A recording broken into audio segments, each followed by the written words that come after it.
Juliette Bigot, née Blandin, 1867-1938. Du fond des abîmes, je crie vers toi, Seigneur. Prêtez l'oreille à mes paroles, Dieu Tout-Puissant. Pourquoi cacher ainsi votre visage, alors que mon corps s'effrite comme un bois vermoulu? Mon âme soupire à vous, mon âme aspire à vous chaque jour. Je répète, où donc est ton Dieu? J'attends que mes os humiliés tressaillent d'allégresse en vous, mon trait clément, en vous où s'en retourne la chair des bienheureux qui meurent dans le Seigneur. Et ô mon Dieu, je suis morte en vous, et j'attends d'apparaître devant votre face, alors mon très haut, ma mansuétude, grandissime, mon très loué. Qu'attendez-vous pour me prendre, moi, qui repose en attendant la résurrection promise, selon Jean, livre 5, vers 25. Pourriez pas vous taire un peu, il y en a qui dorment. Martine Bigot, épouse Triboulet. Enfin, oups, peu importe. 1897-1962. Je confesse que je méritais de mourir dès la première fois que je vous offensais volontairement, que le péché en tuant mon âme devait faire périr mon corps, et que si je suis enfin sous terre, je ne le dois qu'à votre bonté. Mais Seigneur, je vous supplie de prendre soin de ma fille Bernadette Bigot qui s'éloigne de votre voie et se complaît dans la luxure. Guillaume Ronquet. J'étais chez moi dans mon lit, avec le costume du dimanche. Tout propre je sentais. J'ai essayé de me secouer. J'ai pensé, ça c'est drôle. Il ne m'était absolument pas venu à l'idée que j'étais mort. Bernadette Bigot, 1928-1975.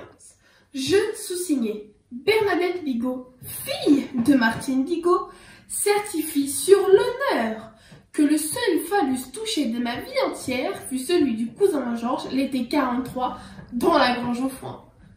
Confirme la découverte de mon homosexualité au pensionnat Marie-Madeleine de la ville avec sœur Thérèse et ma camarade Yvette. Soutient qu'à l'âge de 21 ans, je n'ai plus jamais posé un pied dans une église, même lors de mon voyage à Venise avec Raymond en août 61. Garantit avoir connu des amours épanouis, notamment à la Baule avec Agathe Berthoud en 64-67. Assume mon militantisme athée à la cause des femmes, puis au MLF. Affirme que mon décès prématuré, à l'âge de 47 ans, suite à un cancer de l'utérus, est indépendant de mon choix de vie. Et jure que j'ai volontairement mis fin à une lignée de frigides femelles catholiques et proclame ainsi l'extinction totale de la race des Bigot.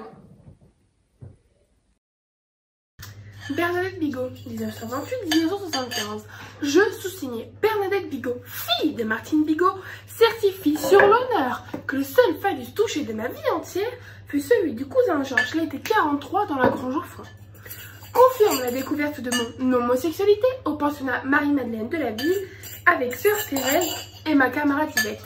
Soutient qu'à l'âge de 21 ans, je n'ai plus jamais posé un pied dans une église, même lors de mon voyage à Venise avec Raymond en août 61.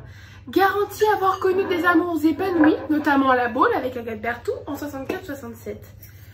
Assume mon militantisme athée au MLF, puis à la cause des femmes, et affirme que mon décès prématuré à l'âge de 47 ans suite à un cancer de l'utérus est indépendant de mon choix de vie, et jure que j'ai volontairement mis fin à une lignée de frigides femelles catholiques et proclame ainsi l'extinction totale de la race des Bigot.